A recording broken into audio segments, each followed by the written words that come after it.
venue, the main hall. We went from 120 a day to a seating capacity of 280 a day. Well, the good news is that over 2 days we put 550 people, bums on seats, so it was a resounding success. So it proved that we could expand, and all the feedback that I've had since the conference is very complimentary, so that's pleasing for me, especially the hard work praised of the helpers that I have and family members and those people who work in the kitchens and things like that. They do a fantastic job, and we're all part of a team, and you're only as good as your team, as from my point of view. So it's a big thank you to them and all the people that came. Speakers were great, absolutely to a T. Everybody delivered a high quality lecture. All right, and two of the most notable speakers were Stanton Friedman and AJ Gavard. Yep. Just to touch on AJ Gavard first, because I believe he's actually had access to government agencies and government files in Brazil, which is unlike what we get in the UK.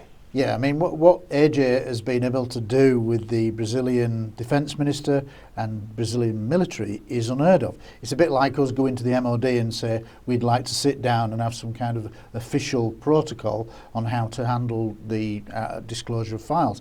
Well, it would be laughed in your face in the UK, but in Brazil he's managed to get that, and they sit down perhaps 3 times a year, and they openly sit down alongside a big table with one half military, Defence Minister, and one half of the Brazilian researchers, and they talk about cases that they'd like to be released and when are we going to get this, and it's all done on an official basis. Now that's a tremendous step forward, and I only wish it could be replicated in the UK. Right. As far as I'm aware, that's the best platform yet for UFO stroke integration with the mainstream military and government. Right. One country that I seem to recall did have a dialogue with its amateur ufologists was Belgium. Yeah. Especially with the Belgian wave, 89 to 91. Yeah. Yeah. I mean that was kind of unprecedented, and what should I mean that's one of my favourite areas anyway for the evidential basis of UFOs. You know, when the famous night 30th, 31st of March 1990. You've got your 2 F-16s chasing unidentified target, all the telemetry data, 7 independent radars, 3 military, 4 commercial, different types of radar, all the telemetry data examined, and at times the object was pulling in excess of 35 Gs. Well, we know from stealth that the maximum now in 2015 is 11 to 12. So this is an object almost pulling 3 times. So yeah, really good case, Belgian case. Yeah, so it's either some extraterrestrial craft or it's some covert military or government craft using a like jet propulsion system, some field-based propulsion. As Colonel de Boer said when they did the mass press conference to address the Belgian sightings, he said, in his opinion, this is not stealth because the flight characteristics are like on anything he's ever seen before. So he was ruling out stealth. Obviously, there might be secret stuff, but I don't think we can do anything that can pull 35 Gs. Right.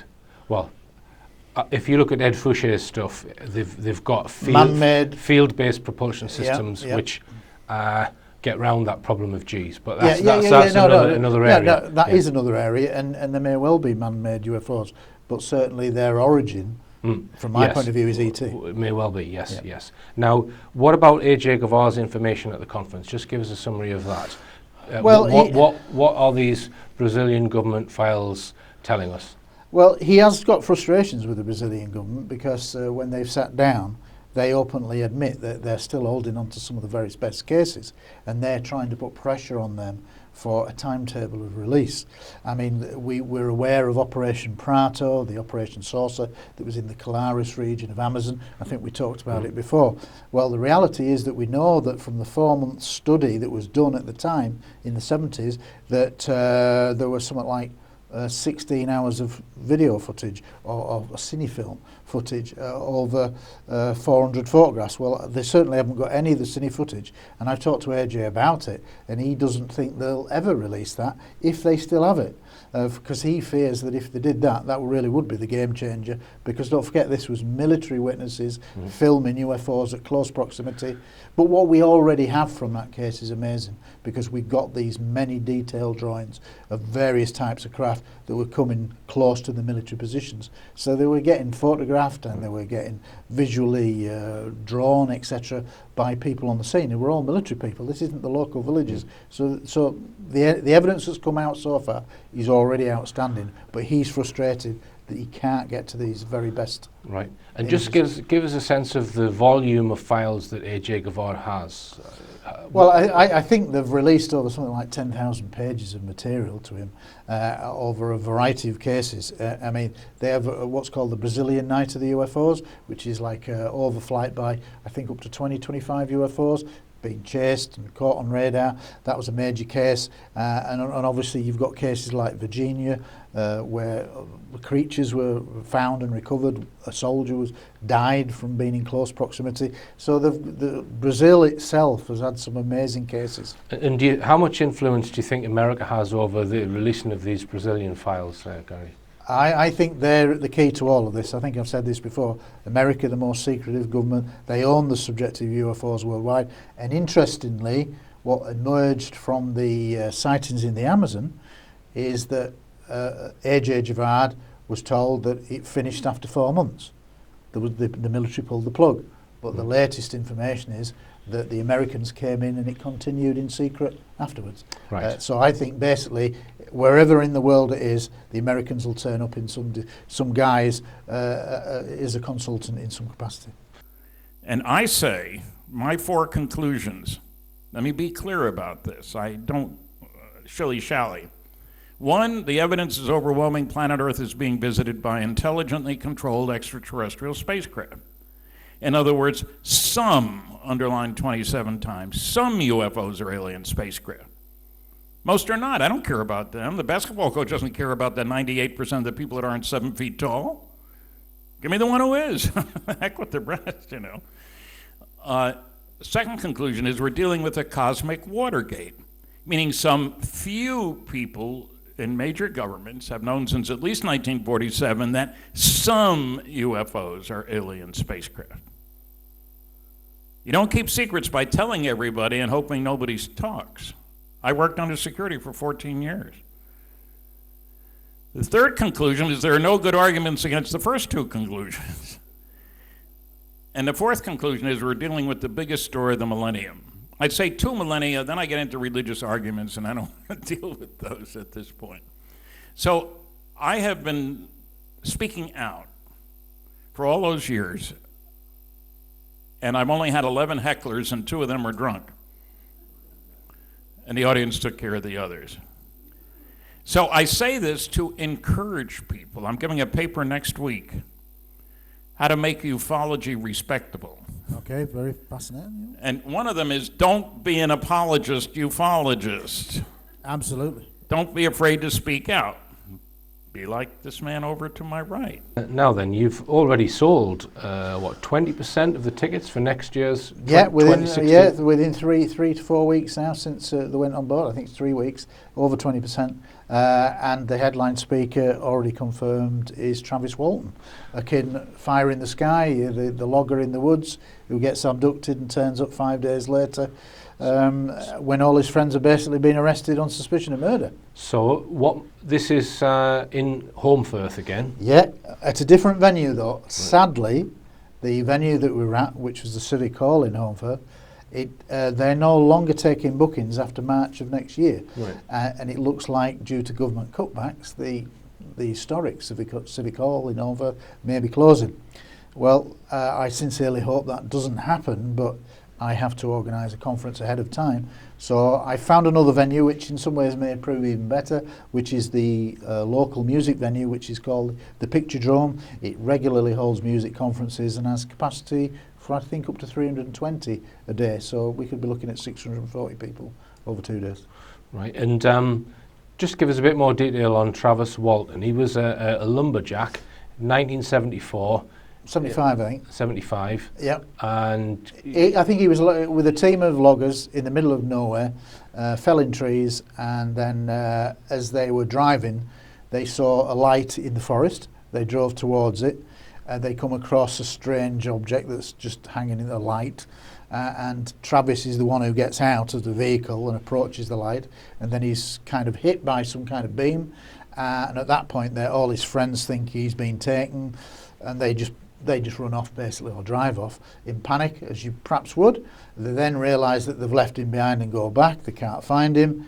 They then report that he's missing. The police think they've maybe had an argument, they've murdered him, hidden the body somewhere, and then literally 5 days later, he's found, I think, naked in a little village, a little store in the middle of nowhere, and he was in a terrified, frightened state, quivering wreck, and basically over a period of time, he begins to say that he was taken aboard a craft of some description. Yes. Now, I've met Travis Walton in 2010 in America, and we had a brief discussion, and I said, well, what did you make of the Fire in the Sky film?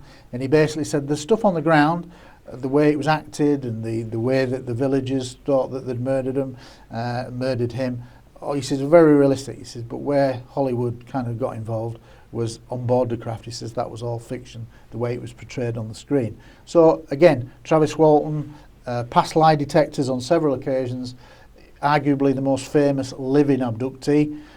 So you know, for me, I've met him. He's a very credible guy. He's not kind of power's not gone to his head. He's just a very level-headed guy. Unfortunately, he's one of these guys that got caught up in something beyond his control. But he's very level-headed, and I think he's a very powerful speaker for that reason. And if I recall, he was about 25 at the time in 1975. I'm not sure, but he was in his mid-20s, I think. Right, yeah. so he would be approximately 65. Yeah, probably in his mid-60s. Right. Yeah. Right. Thanks for that, Gary. We'll continue after the break, and I just want to ask Gary a few more questions about what did happen on the craft that Travis Walton was allegedly taken on board.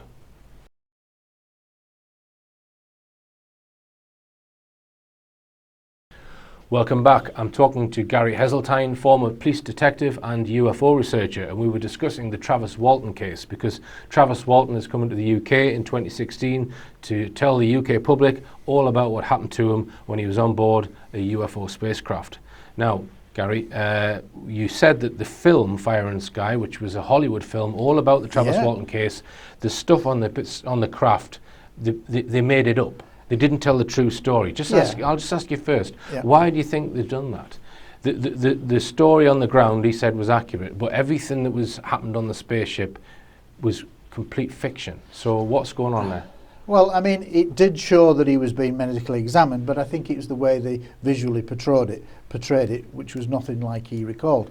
I think Hollywood does that because they're trying to make it into something that they don't really want to tell the truth about UFOs, and I think that they have to kind of sensationalize it and turn it into, I don't know, great media. You know, they just want to make it more exciting and make it more of an independent state instead of just telling the story as it really is. Right, because if I remember rightly, there was quite a gruesome scene where he's on this operating table and they're sticking things in his face and his eyes and all of this. Well, sort of stuff. I think what happens is that after his first recollection on waking up is that he wakes up and he finds himself being examined. Let me interrupt you there, Gary. This is the true story you're talking this is about. the true story. He wakes up and he finds himself being examined, and the small creatures around him, he's absolutely terrified. He looks for something to hit. He wants to hit out. He's frightened stiff. He wants to escape.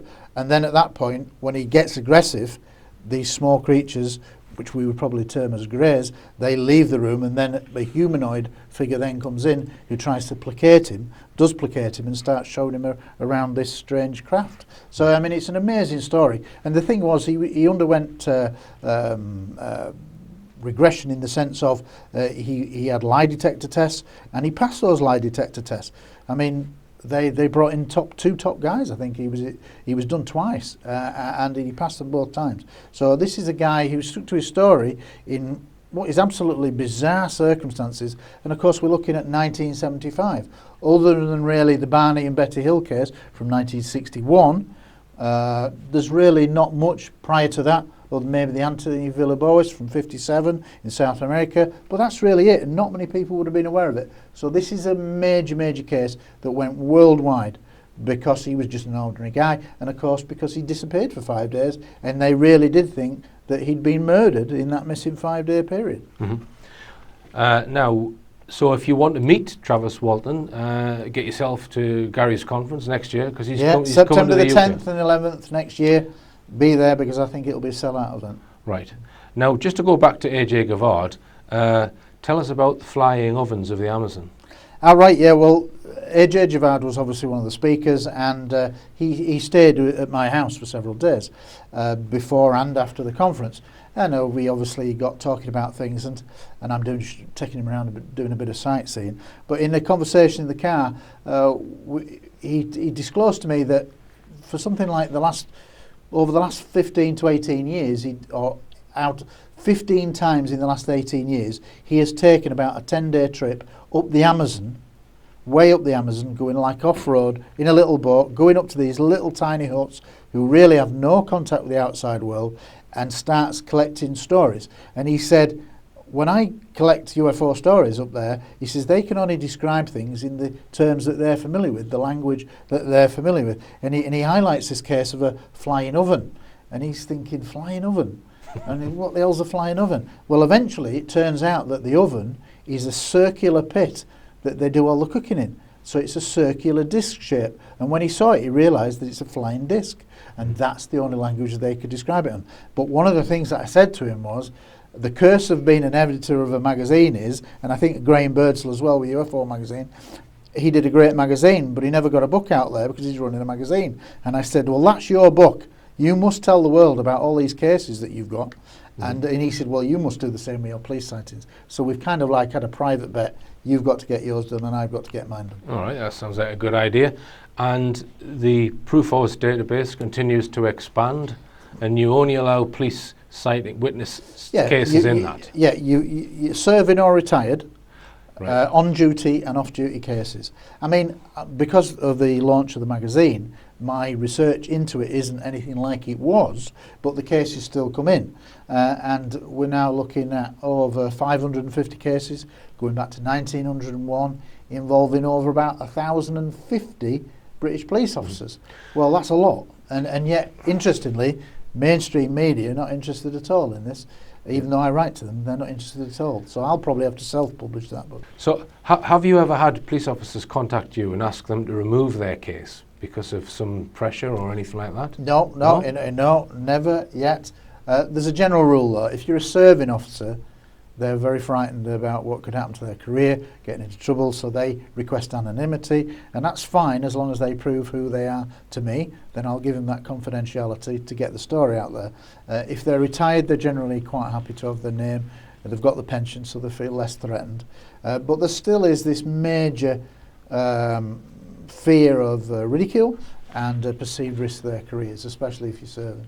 Now, you mentioned mainstream media there, and I've attacked the mainstream media in every way, shape, form that I can. You attacked the media? Oh, I can't believe that. I was approached by the same production company that you were approached. Yes. I don't know, it was maybe last year or the year before. That's probably a good 18 months ago now. Yes. Now, this was Plum Pictures, who produced a documentary for Channel 4. It was originally going to be called The Big E.T. Cover-Up, but I think they decided on The Big UFO I did a Cover-Up. day's film of it. Well, I was just going to ask you about that. I'll just inform the viewers of this documentary. And subtle use of editing, because I didn't appear in it. Yes. So they asked me to take part.